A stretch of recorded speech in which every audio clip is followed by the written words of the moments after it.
जय हिंद दोस्तों, welcome to exam achievers. Friends, आज का वीडियो में मैं आप लोगों के लिए लेकर आई हूँ आर्मी टेक्निकल का मॉडल पेपर, जिसमें आपसे फिजिक्स और केमिस्ट्री के मोस्ट इंपॉर्टेंट क्वेश्चन जो एग्जाम में ज़्यादातर रिपीट होते हैं या ज़्यादातर पूछे आने की संभावना होती है, उन क्वेश्चनों को आज हम डिस्कस करेंगे। तो वीडियो में लास्ट तक बनिए बिना किसी स्किप के। तो चलिए वीडियो को शुरू करते हैं, लेकिन उससे पहले अगर चैनल को सब्सक्राइब ना किया हो तो सब्सक्राइब कर लीजिए और नोटिफिकेशन बेल को प्रेस कर लीजिए ताकि लेटेस्ट वीडियो की नोटिफिकेशन आपको मिल सके। चलिए क्वेश्चन नंबर फर्स्ट है फ्रेंड्स। यहाँ पे एक पारसेक जो कि तारों संबंधित दूरियां मापने का एक मात्रक है, वो किसके बराबर है।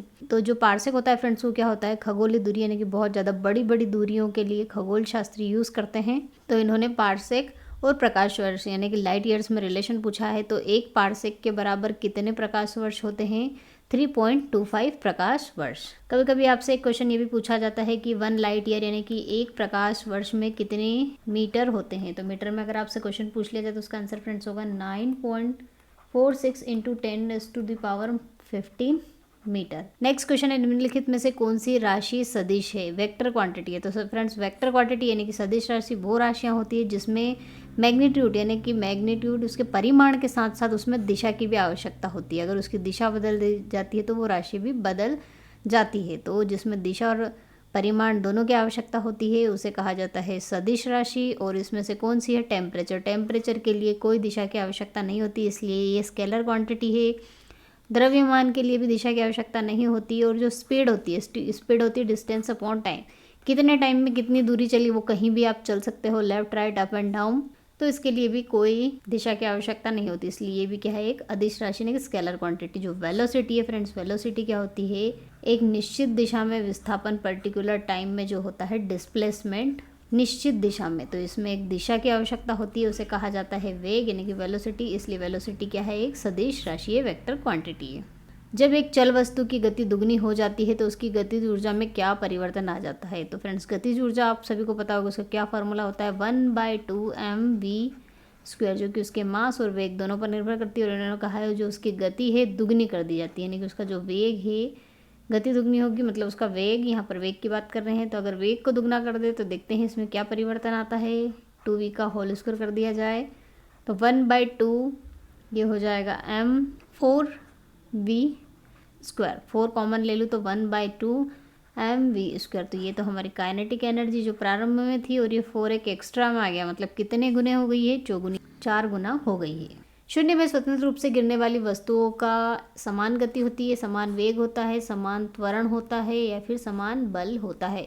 तो फ्रेंड्स, अगर कोई सी वस्तु शून्य में स्वतंत्र रूप से गिर रही है तो उसकी गति यहाँ पर कुछ और होगी, उसकी स्पीड नीचे आने पर उसकी स्पीड कुछ और होगी। जैसे जैसे नीचे आते हैं उसकी स्पीड में चेंजेस आते जाएंगे, तो वो भी एक समान नहीं रहेगी।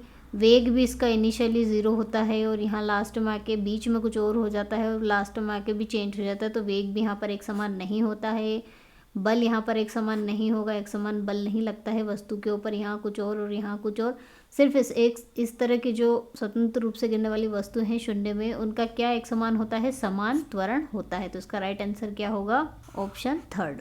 वस्तु का संवेग निर्भर नहीं करता है। तो संवेग फ्रेंड्स क्या होता है, संवेग का फॉर्मूला आप सभी को याद होगा कि संवेग यानी कि P=m×v, मास इंटू वेग, इन दोनों का जो गुणनफल होता है उसे संवेग कहा जाता है। ये तो फॉर्मूले की फॉर्म में है। और अगर प्रैक्टिकली बात करें तो प्रैक्टिकली फ्रेंड्स संवेग क्या होता है, एक बल का प्रभाव होता है। किस तरह का प्रभाव होगा, जैसे हम एग्जाम्पल लें, एक छोटी सी वस्तु को अगर हम यहाँ पर फेंकें इसके ऊपर, अगर हम इसको कम वेग से फेंकेंगे, इसका जो वेग है वो कम वेग होगा, और उसे छोटी वस्तु को अगर फेंकेंगे तो इसके ऊपर जो बल लगेगा कम लगेगा। दैट मीन्स इसके ऊपर कोई असर नहीं होगा। और इसी तरह से हम एक बड़ी वस्तु ले लें और उसको उसी वेग से अगर फेंकें तो इस ऑब्जेक्ट के ऊपर ज़्यादा बल लगेगा। तो इस तरह से हम कह सकते हैं कि जो ये बल का प्रभाव हो रहा है किसी भी वस्तु पर, ये क्या होता है, संवेग होता है। तो ये हम चित्र से देख पा रहे हैं कि ये किस किस पर निर्भर कर रहा है। एक तो वस्तु का द्रव्यमान, छोटी वस्तु से कम बल लगेगा और बड़ी वस्तु से ज़्यादा बल लगेगा, तो ये वस्तु का द्रव्यमान हो गया।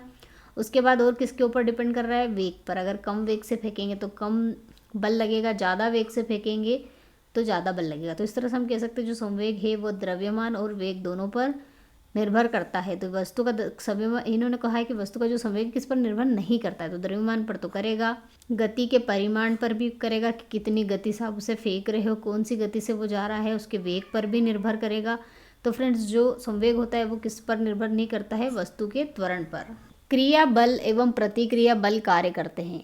आपने क्वेश्चन न्यूटन लॉ पढ़ा होगा कि प्रत्येक क्रिया के विपरीत एक प्रतिक्रिया होगी। अगर ये ऑब्जेक्ट इसके ऊपर एक बल लगा रहा है, कोई सा भी धरातल के ऊपर अगर एक ऑब्जेक्ट रखा हुआ है तो धरातल भी इसके ऊपर एक बल लगाएगा। तो इस तरह से जो ये बल लगाने का प्रक्रिया हो रही है, क्रिया के विपरीत प्रतिक्रिया, तो ये एक ही वस्तु पर तो पॉसिबल नहीं है। तो इसलिए इसका राइट आंसर क्या होगा, ये विभिन्न वस्तुओं पर काम करता है। चंद्रमा की सतह से एक चट्टान को पृथ्वी पर लाया जाता है तो तब इसके द्रव्यमान में परिवर्तन हो जाएगा, भार में परिवर्तन होगा, दोनों में होगा या फिर दोनों में नहीं होगा। तो फ्रेंड्स ये जो क्वेश्चन है ये ग्रेविटेशनल कांस्टेंट का क्वेश्चन है और ये टॉपिक मोस्ट इंपॉर्टेंट फिजिक्स का टॉपिक है। इसके ऊपर एक क्वेश्चन आता है, ये किस तरह से भी आपको घुमा कर ये पूछ लेंगे। तो फ्रेंड्स जो जी की वैल्यू होती है चंद्रमा पर वो पृथ्वी के जी से 1/6 होती है। इसका मतलब ये है कि जो गुरुत्वाकर्षण नियतांक है वो चंद्रमा पर इसकी वैल्यू कम होती है और पृथ्वी पर ज़्यादा होती है। तो हमें पता है कि जो वस्तु का जो भार है W वो क्या होता है mg और द्रव्यमान क्या होता है m होता है। तो द्रव्यमान तो m ही होता है, द्रव्यमान में कोई चेंज नहीं आता है। चेंज किस में आएगा, उसके भार में, क्योंकि उसका जो g है पृथ्वी पर आकर बढ़ जाएगा, पृथ्वी पर आकर जो उसका भार है बढ़ जाता है और चंद्रमा पर कम हो जाता है। तो इस तरह से हम कह सकते हैं कि इसका जो द्रव्यमान है परिवर्तित हो जाएगा। तो द्रव्यमान में कोई परिवर्तन नहीं होगा, इसका भार परिवर्तित हो जाएगा किंतु उसका द्रव्यमान परिवर्तित नहीं होगा। तो ये बिल्कुल करेक्ट आंसर है, क्योंकि इसके द्रव्यमान में कोई परिवर्तन नहीं हो रहा है, भार में परिवर्तन हो रहा है जी के कारण। दोनों भार और द्रव्यमान परिवर्तित हो जाएंगे, ये भी रॉन्ग है।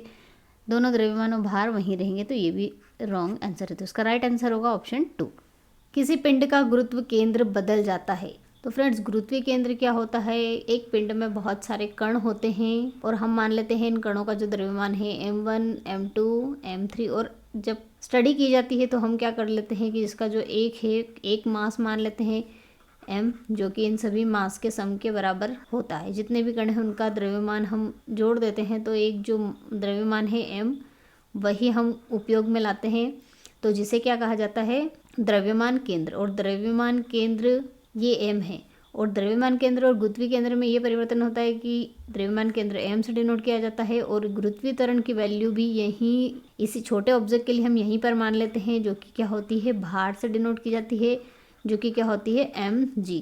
क्योंकि जो गुरुत्वाकर्षण है, गुरुत्वाकर्षण का बल की वैल्यू तो छोटे ऑब्जेक्ट के लिए तो सेम ही रहेगी, लेकिन बड़ा अगर ऑब्जेक्ट हम ले लेते हैं तो जी की वैल्यू यहाँ पे कुछ और होगी और यहाँ पर कुछ और होगी, तो ये थोड़ा सा नीचे आ जाएगा, तो इसे कहा जाता है गुरुत्वीय केंद्र। तो ये जो गुरुत्वीय केंद्र है फ्रेंड्स, इन्होंने पूछा है कि ये कब बदल जाता है, मतलब इसकी जो स्थिति है कब बदल देती है। क्या इस ऑब्जेक्ट को तिरछा लटका दे, तो इस ऑब्जेक्ट को आप कैसे भी घुमा दीजिए, ऐसे ऐसे ऐसे, इसका जो केंद्र है वो वहीं का वहीं रहेगा, कोई चेंजेस में नहीं होंगे।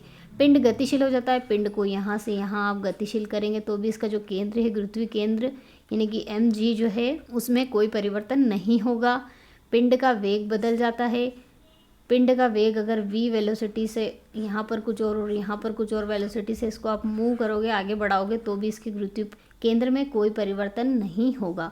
पिंड की आवृत्ति बदल जाती है। ये क्वेश्चन बिल्कुल, ये आंसर बिल्कुल करेक्ट है। क्यों? क्योंकि देखो ये एक ऑब्जेक्ट है, इसमें बहुत सारे कण हैं और आवृत्ति क्या होती है, प्रति इकाई समय में ये जो कण है इनकी जो गति होती है उसे आवृत्ति कहा जाता है। तो गुरुत्वीय केंद्र अगर इसकी आवृत्ति बदल जाएगी, मतलब ये जो कण है यहाँ से यहाँ गति करने लग जाएंगे, यहाँ से यहाँ गति करने लग जाएंगे, तो हो सकता है कुछ कण ज़्यादा ऊपर चले जाएं, कुछ कण नीचे आ जाए। तो गुरुत्वीकरण अगर ज़्यादा कण नीचे आ गए, सारे कण नीचे आ गए मोशन करते हुए, तो गुरुत्वीकरण नीचे आ जाएगा गुरुत्वीय केंद्र, और अगर सारे कण ऊपर चले गए तो गुरुत्वीय केंद्र थोड़ा ऊपर चला जाएगा। तो गुरुत्वीय केंद्र कब बदल जाता है, जब पिंड की आवृत्ति बदल जाती है। सब सारे कणों की आवृत्ति बदल जाने से पिंड की आवृत्ति भी बदल जाएगी। तो इस तरह से हम कह सकते हैं कि पिंड की आवृत्ति बदल जाने से गुरुत्वीय केंद्र बदल जाता है। एक अवतल दर्पण की वक्रता त्रिज्या 80 सेंटीमीटर है, तो इसकी फोकस दूरी मीटर में कितनी होगी। तो वक्रता त्रिज्या दे के रखी है, फोकस दूरी जो है उसका फॉर्मूला होता है, फोकस दूरी इन्होंने पूछी है, इसका फॉर्मूला होता है 1/2 इंटू वक्रता त्रिज्या, यानी कि radius of curvature into 1/2 is equal to focus distance. ठीक है, तो यहाँ पर हम वैल्यू पुटअप कर देते हैं। वक्रता त्रिज्या कितनी, 80 सेंटीमीटर देखे रखी है और ये हमारा आंसर आएगा सेंटीमीटर में। कितना, 2 4 8 40 सेंटीमीटर। इन्होंने किस में पूछा है फ्रेंड्स, मीटर में। 1 सेंटीमीटर में कितने मीटर होते हैं, 100 सेंटीमीटर में, 1 मीटर में 100 सेंटीमीटर होते हैं। तो 1 सेंटीमीटर में कितने मीटर होंगे, इसको इधर लेके जाते हैं तो 1/100, तो इसको 100 से डिवाइड कर देंगे, ये कन्वर्ट हो जाएगा मीटर में। तो ये डिवाइड, ये 0 से 0 कैंसिल, तो ये हो जाएगा 0.4 मीटर। सर्च लाइट में निम्नलिखित में से कौन सा दर्पण प्रयुक्त किया जाता है? तो सर्च लाइट यानी कि जो बैटरी होती है उसको हम सर्च लाइट कहते हैं, जो किसी वस्तु को अंधेरे में देखने के लिए काम आती है, जिसमें इस तरह से प्रकाश पुंज निकलता है। तो इसमें कौन से दर्पण का प्रयुक्त किया जाता है? तो फ्रेंड्स, इसमें जो दर्पण का प्रयोग किया जाता है, इस तरह का एक दर्पण प्रयोग किया जाता है जिसमें बाहर की ओर पॉलिश कर दी जाती है और ऑब्जेक्ट जो है उसको फोकस दूरी पर रखा जाता है और यहाँ से जो प्रकाश निकलता है वो यहाँ से टकरा कर सीधा निकल जाता है और कुछ प्रकाश यहाँ से होके फिर इसके समांतर आ जाता है। इस तरह से इसमें जो किरणें होती है, प्रकाश की किरणें, वो क्या होती है, समांतर हो जाती है और इस तरह से हमें ऑब्जेक्ट बिल्कुल सीधा दिखाई देता है और स्पष्ट दिखाई देता है। तो ये जो दर्पण होता है, इस तरह का दर्पण, इस दर्पण को हम फ्रेंड क्या बोलते हैं, अवतल दर्पण यानी कि कॉनकेव मिरर। इस तरह से अगर ये बैटरी बनाई जाए तो बैटरी में यहाँ पर कौन सा, इस तरह से अवतल दर्पण का उपयोग किया जाता है।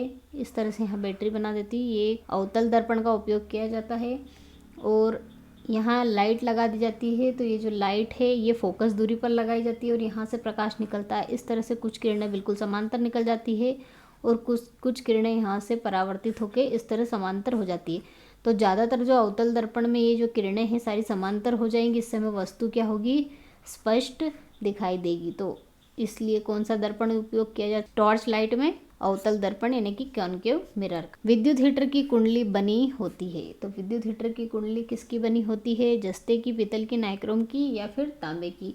तो फ्रेंड्स, विद्युत हीटर की कुंडली जो होती है कुछ इस तरह से होती है। उसमें यहाँ पर करंट पास किया जाता है और करंट जो होता है ऊष्मा में परिवर्तित हो जाता है। तो ये जो ऊष्मा यहाँ पर हमें मिलती है उसका फॉर्मूला कैसे दिया जाता है, उसका फॉर्मूला होता है I² R/T। तो ये किस बेस पर, करंट पर, टी पर और रेजिस्टेंस पर यानी कि प्रतिरोध पर निर्भर कर रही है। तो हीटर में जितना ज़्यादा प्रतिरोध होगा उतनी ज़्यादा इसमें ऊष्मा उत्पन्न होगी। तो ऐसे हमें पदार्थ का उपयोग करना है विद्युत हीटर के लिए जिसका प्रतिरोध सबसे ज़्यादा हो।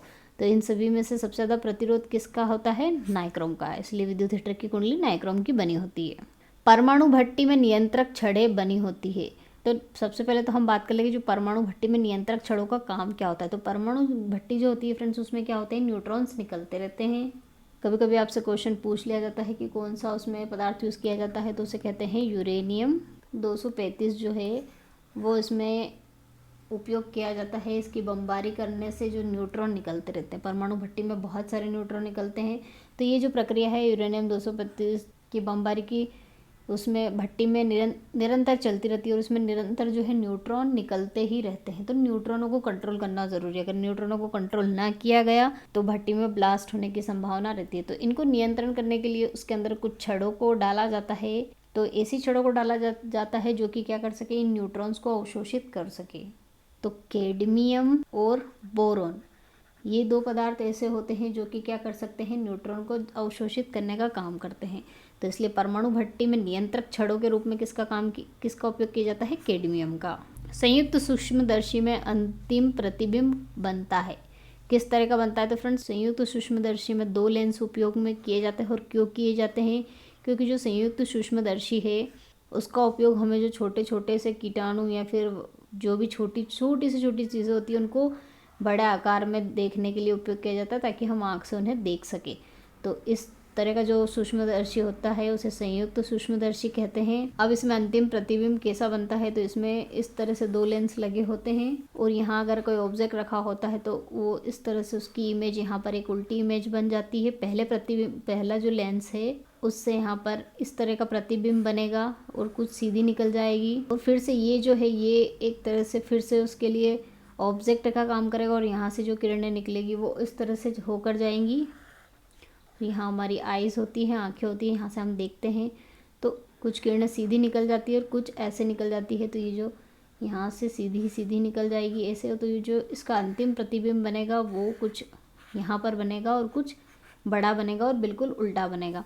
तो हम कह सकते हैं जो संयुक्त सूक्ष्मदर्शी है उसका जो अंतिम प्रतिबिंब होता है, पहला प्रतिबिंब तो उल्टा बनता है, पहला पूछे तो उल्टा बनेगा, वस्तु से कुछ बड़ा बनेगा। फिर दूसरा प्रतिबिंब जो बनेगा वो बहुत ज़्यादा बड़ा बनेगा लेकिन उल्टा बनेगा। तो इसलिए हम इस तरह से हम कह सकते हैं कि इसका जो प्रतिबिंब है वो कैसा बनेगा, उल्टा, बड़ा और आभासी। तो यहाँ पर ऑप्शन कौन सा करेक्ट है? आभासी और उल्टा। निम्नलिखित में से किसमें सर्वोच्चम विशिष्ट ऊष्मा होती है? तो जो सबसे ज़्यादा विशिष्ट ऊष्मा स्पेसिफिक हीट होती है वो किसकी होती है फ्रेंड्स? वाटर की, यानी कि जल की। क्रायोजेनिक इंजन में नोदक के रूप में किसका प्रयोग किया जाता है? तो जो क्रायोजेनिक इंजन इस तरह का इंजन होता है जिसका उपयोग किस लिए किया जाता है? अंतरिक्ष में उपग्रह को प्रक्षेपित करने के लिए क्रायोजेनिक इंजन का उपयोग किया जाता है, जिसमें दो चीज़ यूज़ होती है। एक तो लिक्विड यानी कि तरल हाइड्रोजन और तरल ऑक्सीजन। तरल हाइड्रोजन का उपयोग ईंधन के रूप में किया जाता है और तरल ऑक्सीजन का उपयोग ऑक्सीकरण के लिए किया जाता है। इन दो चीज़ का उपयोग क्रायोजेनिक इंजन में किया जाता है। तो इसका राइट आंसर क्या होगा? द्रव हाइड्रोजन एवं द्रव ऑक्सीजन। नेक्स्ट क्वेश्चन है, अभिक्रिया CuO+H2 और यहाँ पर कॉपर मिला और वाटर मिला, इसके लिए सही कथन क्या है? तो फ्रेंड्स ये जो रिएक्शन है, इस रिएक्शन में यहाँ पर क्या हो रहा है? कॉपर से ऑक्सीजन हट गया है और किस में जुड़ गया है? हाइड्रोजन के साथ जुड़ गया है। तो जो ऑक्सीजन की कमी होती है वो क्या होता है? अपचयन। और ऑक्सीजन जो बढ़ता है, यहाँ पर क्या हो रहा है? अपचयन हो रहा है। ये ऑक्सीजन इसमें से हट गई है, मतलब कमी हो गई है। और यहाँ पर क्या हो रहा है? उपचयन, यानी कि ऑक्सीजन इसमें जुड़ गई है। और उपचयन को हम और एक और नाम से भी बोल सकते हैं, ऑक्सीकरण, यानी कि ऑक्सीडेशन। तो यहाँ पर हो रहा है ऑक्सीडेशन। तो ऑक्सीजन का बढ़ना ऑक्सीडेशन यानी कि उपचयन होता है और ऑक्सीजन की कमी होना अपचयन होता है। तो ये क्वेश्चन में उन्होंने ऑप्शन क्या दिए हैं? कॉपर ऑक्साइड का अपचयन हो रहा है क्या? हाँ, कॉपर ऑक्साइड का अपचयन हो रहा है, मतलब इसमें ऑक्सीजन की कमी हो रही है। और हाइड्रोजन का ऑक्सीकरण हो रहा है, दैट मीन्स इसमें। तो ये ऑप्शन तो बिल्कुल करेक्ट है। और ऑप्शन इन्होंने क्या दिया? हाइड्रोजन का अपचयन हाइड्रोजन का नहीं हो रहा है, हाइड्रोजन का उपचयन हो रहा है। और कॉपर का ऑक्सीकरण, ये बिल्कुल गलत है। कॉपर और हाइड्रोजन दोनों का अपचयन गलत है। यह ऑक्सीकरण अपचयन अभिक्रिया नहीं है, ये भी बिल्कुल गलत ऑप्शन है। इसका राइट आंसर क्या होगा? Option first. लोहे की निष्क्रियता का कारण क्या है? तो फ्रेंड्स लोहा हमें पता होता है कि ऑक्सीजन और जल के साथ रिएक्शन करके आयरन ऑक्साइड बना लेता है, उसकी परत बना लेता है, जिसे जंग कहते हैं। लेकिन कभी कभी लोहा जो होता है निष्क्रिय हो जाता है, वो क्रिया नहीं करता है। तो उसका क्या कारण होता है? तो जो लोहा होता है आयरन, उसकी रिएक्शन अगर करवा दी जाती है कॉन्सनट्रेट HNO3 यानी कि नाइट्रिक एसिड, इससे जब इसकी रिएक्शन करते हैं तो ये क्या बना लेता है? Fe3O4। इसकी परत इसके आसपास जमा हो जाती है। तो इसकी परत आसपास जमा हो जाने से ये क्या हो जाता है? निष्क्रिय हो जाता है, आसानी से रिएक्शन नहीं करता है। इसलिए इसकी निष्क्रियता का क्या कारण है? क्या बनना है? Fe3O4। लोहे पर जंग लगने के लिए क्या आवश्यक है? अभी मैंने बताया लोहे पर जंग लगने के लिए किस चीज़ की ज़रूरत होती है? वायु और जल की। तो इसका राइट आंसर होगा ऑप्शन 2। कैथोड किरणें बनी होती है। तो कैथोड किरणें क्या होती है? कैथोड किरणों की फ्रेंड्स डेफिनेशन ही होती है कि ऐसी किरणें जो अत्यधिक गतिशील ऋणात्मक कणों का समूह होती है, जिसमें क्या होते हैं? ऋणात्मक आवेश होते हैं, इनका समूह होती है, वो किरणें गतिशील किरणें, उन्हें कैथोड किरणें कहा जाता है। तो ऑब्वियसली ऋणात्मक कौन से आवेश होते हैं? इलेक्ट्रॉन होते हैं। तो इस तरह से हम कह सकते हैं कि जो कैथोड किरणें वो किससे बनी होती है? इलेक्ट्रॉन से। एक क्वेश्चन फ्रेंड्स आपसे ये भी पूछा जा सकता है कि जो कैथोड किरणें हैं उसकी खोज किसने की थी? तो इसकी खोज की गई थी विलियम क्रुक के द्वारा। किसी तत्व की ऑक्सीकरण संख्या वह है जो किसी अणु आयन में उस परमाणु पर संख्या को बताती है। तो देखिए फ्रेंड्स, मैंने आपको पहले भी बता चुकी हूँ कि आपकी डेफिनेशन और फॉर्मूले ये सब पढ़ने से बहुत फ़ायदा होता है। तो देखिए यहाँ पर ऑक्सीकरण संख्या की आपसे डेफिनेशन पूछ लिए कि क्या होती है। तो ऑक्सीकरण संख्या वह संख्या होती है जो किसी अणु आयन में उस परमाणु पर क्या होती है? आवेशों की संख्या को बताती है। तो जो आवेशों की संख्या को परमाणु पर बताती है उसे क्या कहा जाता है? ऑक्सीकरण संख्या यानी कि ऑक्सीडेशन नंबर। विशिष्ट चालकता की इकाई क्या है? The unit of specific conductivity. तो फ्रेंड्स विशिष्ट चालकता को सिग्मा के द्वारा दर्शाया जाता है और इसका फॉर्मूला होता है 1/ρ, जो कि क्या होती है? रो को क्या कहते हैं यहाँ पर? प्रतिरोधकता। प्रतिरोधकता का जो इन्वर्स होता है उसे चालकता कहा जाता है। और अगर चालकता की डेफिनेशन की बात करें तो चालकता क्या होती है? तो फ्रेंड्स किसी पदार्थ की वह माप होती है जिसके द्वारा उस पदार्थ में से एक आवेश या फिर ऊष्मा आसानी से निकल सके, इसकी मापन को चालकता कहा जाता है। और अगर और फॉर्मूला के फॉर्म में अगर इसकी हम बात करें तो हमें पता है रेजिस्टेंस क्या होता है? प्रतिरोधकता के फॉर्म में रेजिस्टेंस का फॉर्मूला फ्रेंड्स होता है ρL/A। वो हम यहाँ से रो की वैल्यू निकाल लेते हैं, कितनी मिलेगी? RA/L ये वैल्यू हम यहाँ पुटअप कर देते तो चालकता आ जाएगी RAL/RA। और यहाँ पर हम इन सब की यूनिट रख देते हैं। तो यहाँ पर सेंटीमीटर में दिया, हम सेंटीमीटर में ही वैल्यू पुटअप कर देते। तो एल की मीटर होती है, मीटर हम सेंटीमीटर रख देते हैं, सेंटीमीटर। और आर क्या? प्रतिरोध, उसका मात्रक क्या होता है? ओम। और एरिया होता है सेंटीमीटर स्क्वायर। तो ये सेंटीमीटर से यहाँ सेंटीमीटर कैंसिल हो गया। तो जो प्रतिरोधकता है उसका मापन हमें किस में मिला है, 1/ओम इंटू सेंटीमीटर, या फिर हम इसको इस तरह से भी लिख सकते हैं, ऊपर ले जाएंगे तो इन्वर्स हो जाएगा, ओम इन्वर्स इंटू सेंटीमीटर इन्वर्स। तो इसका राइट आंसर क्या होगा, ऑप्शन फर्स्ट। C12H22O11, यहाँ पर O11 है, ये किसका फॉर्मूला है, तो ये जो रासायनिक सूत्र है, किसका रासायनिक सूत्र है फ्रेंड्स, शक्कर का, शुगर का, C12H22O11। प्रिंटर्स इंक में निम्नलिखित में से किस कार्बन का उपयोग किया जाता है, तो प्रिंटर्स इंक में आपको ये याद रखना होगा किस कार्बन का उपयोग किया जाता है, कार्बन ब्लैक का। और ये बनता कैसे है फ्रेंड्स, ये मीथेन की हेल्प से बनता है। जब मीथेन की आप वायु की उपस्थिति में जब मीथेन को हम गर्म कर देते हैं तो हमें कार्बन मिलता है और पानी मिलता है, वाष्प मिलती है, ठीक है। तो ये जो कार्बन यहाँ पर मिलता है ये क्या होता है, कार्बन ब्लैक, जिसका उपयोग किसके लिए किया जाता है, प्रिंटिंग इंक के लिए किया जाता है और शू पॉलिश, पेंट्स, ये सब बनाने के लिए। कभी आपसे शू पॉलिश और पेंट में कौन सा कार्बन होता है तो उसमें भी कार्बन ब्लैक का उपयोग किया जाता है। निम्नलिखित में से कौन सा कथन सही नहीं है, which of the following statement is not correct. Lithium cell फिर से चार्ज नहीं किया जा सकता, उससे चार्ज किया जा सकता है, ये राइट आंसर है। शुष्क सेल में कार्बन की छड़ ऋणात्मक ध्रुव का कार्य करती है, नहीं। निकल कैडमियम सेल को फिर से चार्ज किया जा सकता है, हाँ। शुष्क सेल की बाहरी परत जस्ते की बनी होती है, हाँ। तो यहाँ पर इन्होंने कहा कौन सा कथन सही नहीं, तो कौन सा कथन सही नहीं है, शुष्क सेल में कार्बन की छड़ ऋणात्मक ध्रुव का कार्य करती है, नहीं। वो इस तरह से शुष्क सेल होता है और उसमें एक छड़ डूबी होती है जो किसका काम करती है, धनात्मक ध्रुव का। ग्रेफाइट की छड़ यानी कि कार्बन की छड़ होती है जो कि धनात्मक सिरे का काम करती है। तो इसका राइट आंसर क्या होगा, ऑप्शन 2। निम्नलिखित में से किस गैस से रजत संक्षारित होता है, यानी कि सिल्वर कोरोजन होता है, सिल्वर का खात्मा होता है, संक्षारण होता है सिल्वर का, चांदी का। तो किसके द्वारा होता है फ्रेंड्स, वो हाइड्रोजन सल्फाइड के द्वारा। फ्रेंड्स आज के वीडियो में हमने जो ये मॉडल पेपर है इसके फिजिक्स और केमिस्ट्री के क्वेश्चन है डिस्कस किए हैं। नेक्स्ट वीडियो में हम लेकर आएंगे इसका मैथ्स का टॉपिक, इस मॉडल पेपर का। तो हमारे साथ बने रहिए। तो मिलते हैं नेक्स्ट वीडियो में इस मॉडल के मैथ्स पोर्शन के साथ। तब तक के लिए जय हिंद, जय भारत, वंदे मातरम।